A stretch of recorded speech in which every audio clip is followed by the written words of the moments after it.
you want to be comfortable and you want to have friends and you want to be like early days, being like short, being 5 feet tall. At 80 years old, Danny DeVito still makes people laugh. But behind the jokes, the screaming, the wild characters, and the famous smile, there's a side of his life most fans never saw. A childhood filled with fear, a body that caused him pain almost every day, and years of humiliation from an industry that told him he would never make it. At one point, Hollywood reportedly offered him a fortune to change the way he looked. He burned the deal instead. What happened next shocked even the people closest to him. Because while the world saw a comedy legend becoming richer and more famous, Danny DeVito was quietly fighting battles that never really ended. And the saddest part? Some people believe the pain followed him all the way to old age. See this with your own eyes. Drop where you're watching from below, and stick around with us. There's a lot more coming that you won't want to miss. Don't forget to like, share, and subscribe to our channel. Let's continue. Long before Danny DeVito became famous, he already felt different. And not in a good way. He was born in Neptune, New Jersey in 1944. His family struggled with money, stress, and constant tension inside the home. Years later, one painful confession would follow him for the rest of his life. His mother openly admitted she never planned to have another child. For most people, hearing that once would leave a scar forever. Danny heard it from the person supposed to love him most. But things inside the house got even worse at night. During the day, his father ran a small business and acted friendly around neighbors. But after drinking, everything changed. The shouting started. Furniture moved. Doors slammed. Sometimes Danny hid in closets just listening and waiting for the noise to stop. Police were reportedly called to the house again and again while he was still young. That kind of fear changes a child. And for Danny, it created something strange. The more rejected he felt at home, the harder he worked to make people laugh outside of it. But there was another problem he couldn't escape. His body was changing differently from everyone around him. While other boys grew taller and stronger, Danny stopped growing. Doctors later connected it to a rare bone disorder that caused chronic pain and affected his height for life. At school, kids noticed immediately. Some stared. Some laughed. Others treated him like he didn't belong. And slowly, Danny started believing it too. That insecurity followed him everywhere, especially around girls. Before fame, he reportedly believed nobody would ever truly find him attractive. Not because of who he was, but because of how he looked. That quiet insecurity became one of the deepest wounds of his life. But what happened next almost changed his future forever. Because while Danny was trying to survive emotionally, the neighborhood around him was collapsing too. By the time Danny DeVito turned 14, he already understood something terrifying. If he stayed where he was, he might not survive. The streets around him were changing fast. Drugs moved into the neighborhood. Violence became normal. Kids he grew up with started disappearing into addiction, crime, or worse. Some of his childhood friends died before they were even old enough to drive. Others ended up in prison. Danny watched it happen in real time. And all the while, he was still living with constant pain inside a body that never seemed to cooperate with him. But instead of giving up, he became obsessed with escape. He studied harder, worked small jobs, saved every dollar he could. At one point, he reportedly saved just over $200 and treated it like a fortune. To him, it wasn't money. It was a way out. Then came the moment that changed everything. Danny convinced a priest to speak to his parents about sending him away to school. Timing mattered. He waited until his father was sober, calm, easier to reason with. Somehow, it worked. Leaving home may have saved his life. But even after escaping the neighborhood, Danny still couldn't escape the feeling that he didn't belong anywhere. His height made him stand out immediately. People noticed him before he even spoke. And in the early 1960s, Hollywood had very little interest in actors who looked different. That rejection stayed with him. So instead of dreaming about becoming a movie star, Danny picked something safer. Something practical. Hairdressing. He trained as a beautician and became surprisingly good at it. Clients booked appointments months ahead. He even won local styling awards. For a while, it looked like that would become his future. And honestly, Danny probably thought it would too. But then one customer changed everything. During a normal appointment, a theater producer reportedly told him he should try acting. When Danny DeVito first arrived in New York, nothing about his life looked promising. He was broke, unknown, in pain, and completely out of place in an industry obsessed with appearance. Still, he kept auditioning, again and again, and again. Most casting directors dismissed him within seconds. Some reportedly laughed. Others told him directly that nobody would pay to watch someone who looked like him on screen. Too short, too strange, too different. That became the story of his early career. For years, Danny survived however he could. He parked cars, worked overnight jobs, took tiny acting gigs that barely paid enough to eat. At one point, he was so broke he reportedly lived inside his car and showered at the YMCA. But the worst part wasn't the poverty. It was the humiliation. Hollywood didn't just reject Danny. It tried to change him. Producers pushed him toward surgeries and cosmetic procedures. Some wanted him to alter his face. Others believed changing his height would make him easier to market. One offer reportedly came with life-changing money attached to it. Danny refused, and according to the story, he burned the contract instead.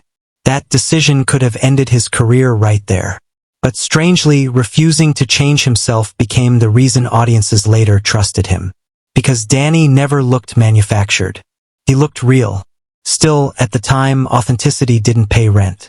He shared tiny apartments with struggling actors, including Michael Douglas, long before either became famous. They survived on canned food, cheap bread, and pure stubbornness. And then came the moment Danny almost walked away from acting forever. After years of rejection, exhaustion, and financial disaster, he reportedly applied for a regular postal job. Stability finally sounded better than chasing impossible dreams. But on the exact same day that future seemed decided, the phone rang. An audition. One role. One final chance. That phone call led Danny DeVito to One Flew Over the Cuckoo's Nest. At the time, nobody knew the film would become legendary. Danny didn't know either. He just knew this might be his last real shot. The strange part was that he had already played the same character years earlier in a stage version. While other actors walked into auditions nervous and unprepared, Danny already understood the role inside and out. That gave him an edge. And when the movie finally released, everything changed. Almost overnight, the same industry that ignored him suddenly saw value in him. But fame didn't erase the pain. Not even close. Behind the scenes, Danny's body was still breaking down. His bone disorder caused constant stress on his joints and spine. Long filming days became brutal. Some reports claimed he collapsed multiple times during physically demanding scenes but brushed it off like nothing happened. Because by then, he had learned something dangerous. Pain was normal. And that mindset followed him into the role that made him a household name, Taxi. The character Louis De Palma was loud, angry, rude, selfish, and unforgettable. Audiences loved him instantly, but there was something deeper happening beneath the comedy. Danny reportedly pulled real emotions into the role. Every rejection, every insult, every moment people underestimated him. He turned years of humiliation into performance energy. That's why Louis felt real. He wasn't just playing an angry man. He understood one. Then the success exploded. Awards followed. Fan letters flooded in. Suddenly, millions of Americans recognized the man Hollywood once said would never belong on television. But the strangest part? The exact qualities executives wanted him to hide became his greatest strength. His voice. His size, his face, his energy. Everything they tried to fix became iconic. By the 1980s, Danny DeVito had finally become famous. But deep down, some of his oldest insecurities never disappeared. Years of rejection had already shaped the way he saw himself. Before success, Danny reportedly believed women would never truly want him because of his appearance. Fame made people notice him, but it didn't automatically erase those wounds. Then Rhea Perlman entered his life. And somehow, Everything changed almost immediately. The story sounds almost unreal now. Rhea originally met Danny through someone else. But after talking for hours, the connection became impossible to ignore. Danny later admitted he knew very quickly that he wanted to spend his life with her. For the first time, someone seemed to fully see him beyond the image. Not the short actor. Not the funny guy. Not the Hollywood outsider. Just Danny. Their relationship became one of Hollywood's most unusual love stories. They worked together constantly, built projects together, and quietly created their production company behind the scenes while the rest of the industry focused on the spotlight. And that company would later help produce films that changed modern cinema forever, including Pulp Fiction. That's one of the strangest twists in Danny's story. Hollywood underestimated him for years. Then he helped reshape Hollywood itself. But success came with a cost. As Danny got older, the physical pain became harder to hide. Long filming days turned exhausting. Recovery took longer. Some mornings reportedly began before sunrise just so he could stretch, do therapy, and prepare his body to function on set. And somehow he still made people laugh. That may be the saddest contradiction in his entire life. Millions saw joy. Danny often felt pain. Then came another emotional crack few fans expected. After decades together, Danny and Rhea separated. The headlines shocked people. But what happened afterward was even stranger. As Danny DeVito entered his 60s and 70s, something painful started happening behind the scenes. His body was slowing down, but his career wasn't. Most actors his age quietly disappear from Hollywood. Danny did the opposite. In 2006, he joined It's Always Sunny in Philadelphia and completely changed the show's future. The series was struggling at the time. Ratings were weak. The future looked uncertain. Then Danny arrived as Frank Reynolds. And suddenly, everything exploded. Younger audiences discovered him all over again. New fans who never watched Taxi now saw him as the chaotic, screaming, completely unfiltered Frank Reynolds. But behind the wild comedy, Danny was reportedly pushing through extreme physical pain almost every day. Some mornings began before 5 a.m. just to prepare his body for filming. Therapy, stretching, hot and cold treatments, back exercises, hanging upside down to relieve pressure on his spine. Then the cameras turned on, and he acted like none of it existed. That's what makes his later career feel almost heartbreaking. The older he became, the harder he worked to look energetic. And audiences never noticed how exhausted he probably was. There's something strangely tragic about that. The man making millions laugh might have been hurting through every scene. And yet Danny kept going further.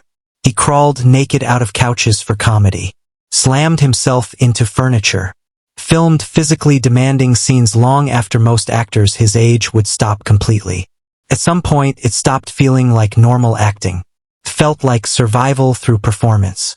Almost like making people laugh became the one thing stronger than the pain itself. Then came another difficult chapter. His separation from Rhea Perlman quietly changed the rhythm of his life. They never officially divorced. They still spoke constantly, still shared routines, still met regularly, which somehow made the situation even sadder. It wasn't hatred. Today, Danny DeVito is still working, still acting, still producing, still making people laugh. At 80 years old, he remains one of the most recognizable faces in entertainment. Younger audiences know him from It's Always Sunny in Philadelphia. Older generations remember Taxi, Batman Returns, Twins, and dozens of other films that turned him into a cultural icon.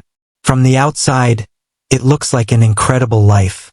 And in many ways, it was. But the deeper you look, the stranger the story becomes. Because Danny DeVito spent most of his life turning suffering into entertainment. The fear from childhood, the rejection, the humiliation, the physical pain, the insecurity, the exhaustion. He transformed all of it into characters people could laugh at. And maybe that's why audiences connected with him so deeply. He never felt fake. Even his most ridiculous performances carried something real underneath them. A kind of emotional desperation hiding inside the comedy. That's what made him unforgettable. And maybe the saddest part of all is this. The exact things that once made Hollywood reject him eventually made the world love him. His height became iconic. His voice became legendary. His strange energy became irreplaceable. But by the time the world finally accepted him, decades of pain had already become normal. That's the part many people still miss. Danny DeVito didn't simply survive Hollywood. He survived a lifetime of feeling different inside it. And even now, there's something haunting about the image of him still showing up to work, still forcing energy out of a body that has reportedly hurt him for decades, still performing, still smiling, still making audiences laugh, as if stopping would finally force him to sit alone with everything he spent a lifetime outrunning. And maybe that's the real reason his story feels so sad. Not because Danny DeVito failed, but because he succeeded while carrying pain most people around him never even noticed.